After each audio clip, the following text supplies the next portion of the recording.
Hi everyone, so I'm sure you've heard or you've seen this by now, the election result from Thursday last week, when the Conservatives gained 47 seats to 365 seats in the House of Commons, and Labour lost 59, giving the Conservatives it doesn't say there, but it's a majority of 80, which is pretty big. It's a big majority. They can pretty much push through pretty much whatever they want with a bit of arm twisting right now. You think the last 9 years of a Tory party rule and Tory austerity has been crushing on the poor? Oh, you wait and see what is in store for you in the next 5 years. Okay, I need to say my piece, don't I? For almost a year now, I have been saying that I come from the Midlands. I know people in the Midlands and I know people in the North, and I know what makes them tick. I know the working class. I am the working class. I grew up on a council estate, 3-bedroom house with a house full of 9 people. We worked out the other day. It doesn't get more working class than me. For almost a year I've been saying that Corbyn's policy on Brexit has lost him the North and the Midlands. And he started that policy shift back in January. Now, I know what the Labour Party members are going to say to me. They're going to say he had to do it, it was chosen back at the September thing, the September Labour Party conference. Well, here's the thing, he didn't stand up to it then either. He didn't tell you then that he thought one way or the other what we should do. He didn't stand up at all.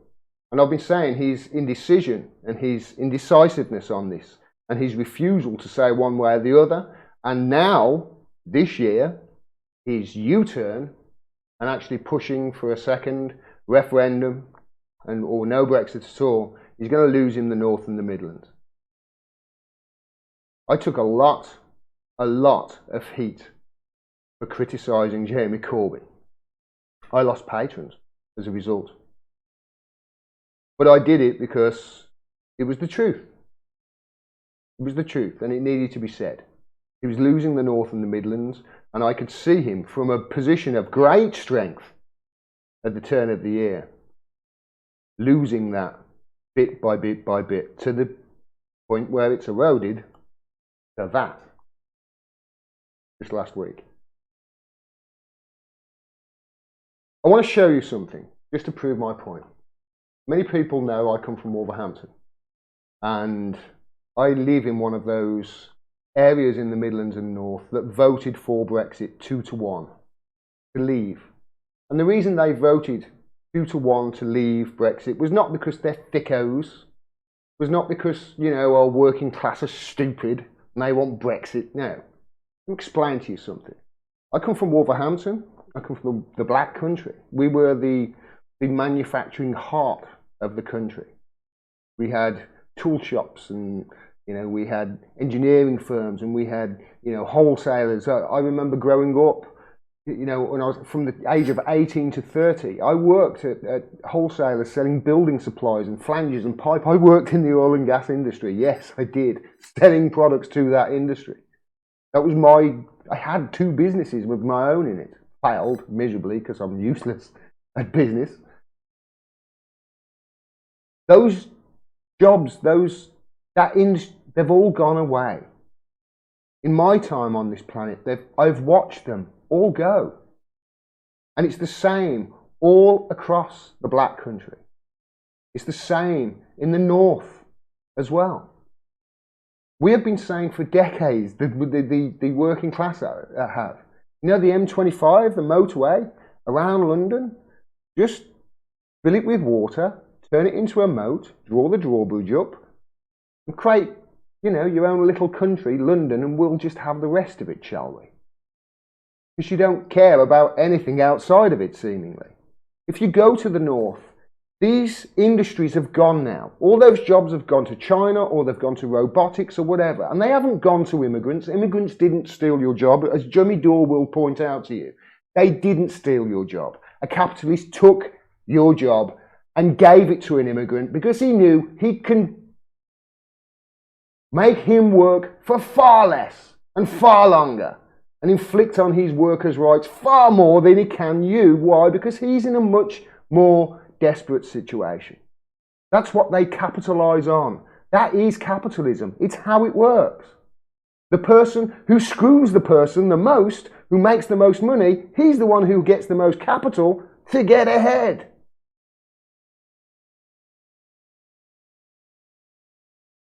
All those jobs have gone. We were told we were going to be rocket scientists. We'll all be computer programmers. Mark Bryve will tell you that.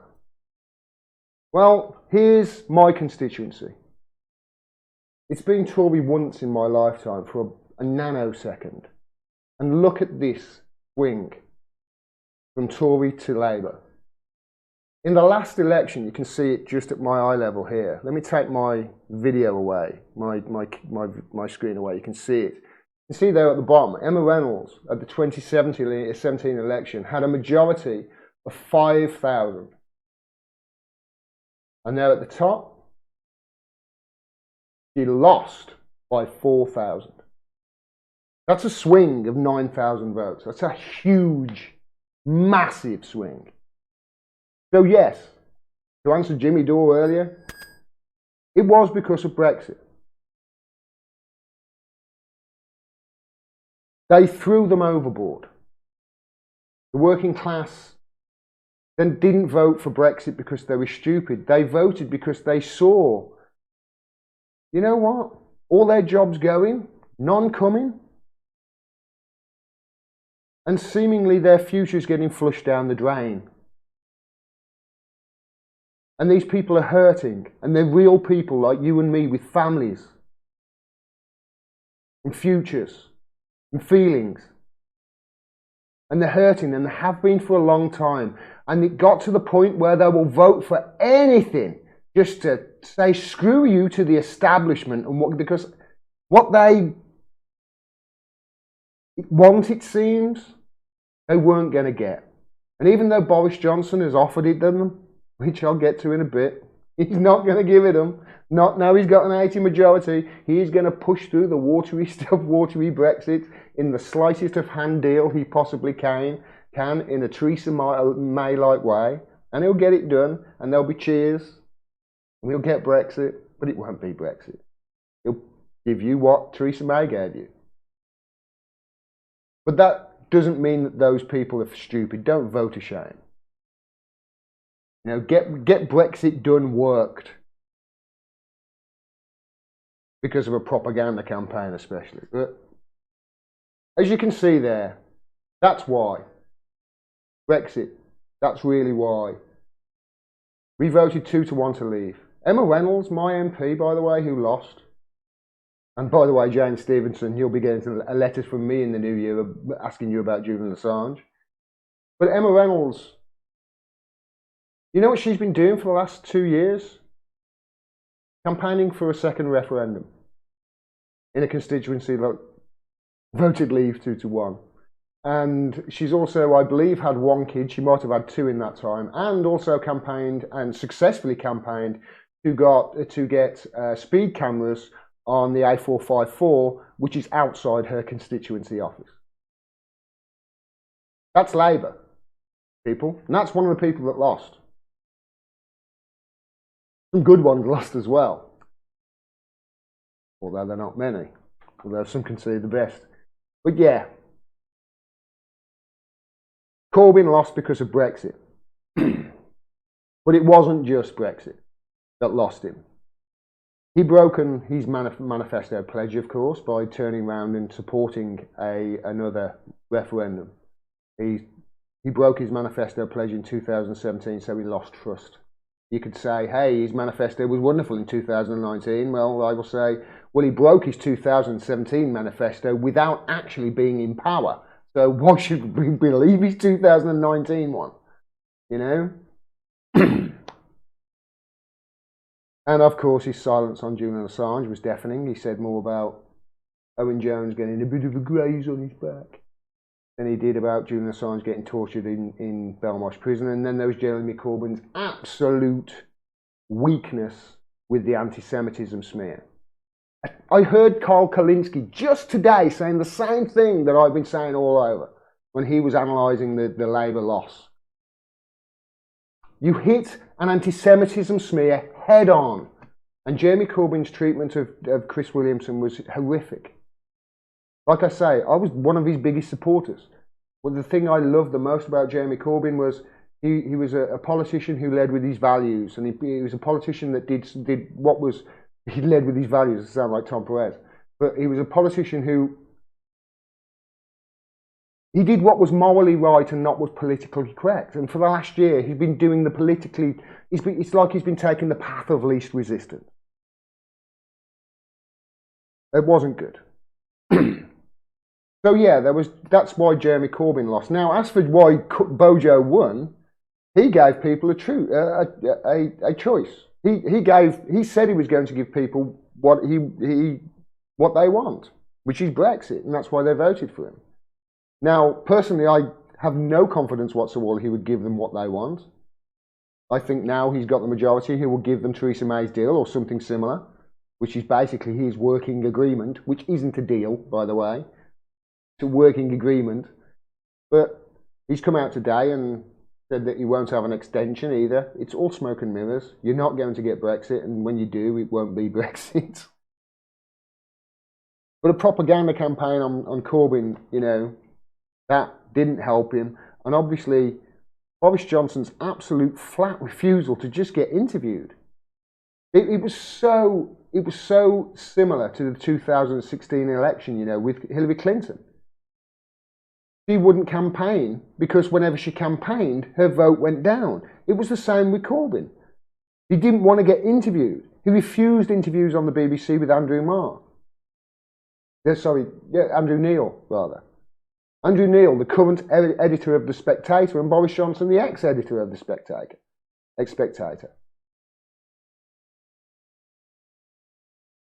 That's what happened. There is something to be said about this, though, as well, the way it worked out. I'm not sure how many other people have spotted this, but I did. This election campaign was far shorter than the last one. I think by about 5 working days. It was almost a week. And I think that might have had a difference. Like I say, before, on the election results night, I thought maybe the NHS scaremongering that Jeremy Corbyn did, I thought that might have hit home, probably because I was in such a bubble that week with the Dr. Bob Gill documentary that came out. And by the way, tonight the John Pilger one comes out, so yeah, make sure I'll be watching that one. They couldn't show it before the election because of parlay rules or some Purdue rules or something like that. So yeah, the propaganda campaign against Corbyn, his refusal to hit an anti-Semitism smear head on, crucified him, crushed him. You've got to attack an anti-Semitism smear. You've got to say, when somebody says to you, you're an anti-Semite, or what do you say about anti-Semitism? You say, no, actually you're closer to being an anti-Semite right now, and here's why. Because by actually saying that I'm an anti-Semite because I am critical of Israel's right-wing's Likud foreign policy or their policy against Palestinian people, who, by the way, are Semites, we'll come back to that. What you're doing is you're conflating that criticism with the will of all Jews, and that is anti-Semitic. Actually, if you want to talk about the anti-Semitic treatment here, Palestinians are Semites, as I said. And the Israeli people are not the Jewish people, because the Jewish people do not all support that policy. That policy which is, by definition, anti-Semitic. That's the way you come back at somebody who smears you with as an anti-Semitic smear. You come back on the attack. You start mentioning over and over the lobby. What about the lobby documentary? What about the lobby documentary? They let George Galloway go on Sky News once for the first time in about 5 years. First time he was on there. What about the Joan Ryan documentary? Why aren't you showing it? Why aren't you showing the lobby? Why aren't you showing Israel's influence on our politics over here? Why aren't you showing the gastroturfing? Why aren't you showing it? If you do that, they back off. They will back off. Because all of a sudden, oh shit, they're letting the cat out of the bag. They're letting the public know that thing that we don't want them to know about. You see what I mean?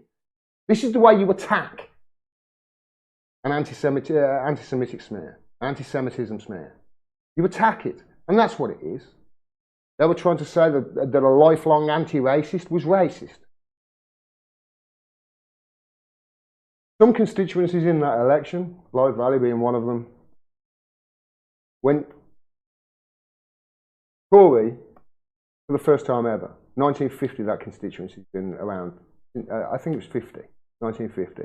Never been Tory. These are mining towns, you know, in the northeast. These are towns that were destroyed by Thatcherism in the 80s, who voted Conservative just because the Conservatives might say, well, they said they will do what they wanted them to, and Labour, the party of the working class, chose not to do what the working class wanted them to. It's not all bad, though.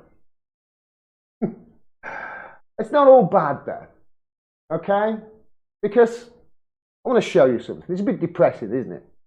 I want to show you something. Not all bad. Because just as I predicted, Jo Swinson lost her seat. Not only did Jo Swinson lose her seat, but that guy lost his seat as well. Tucker he lost his seat. And here's the moment Anna Soubry lost her seat.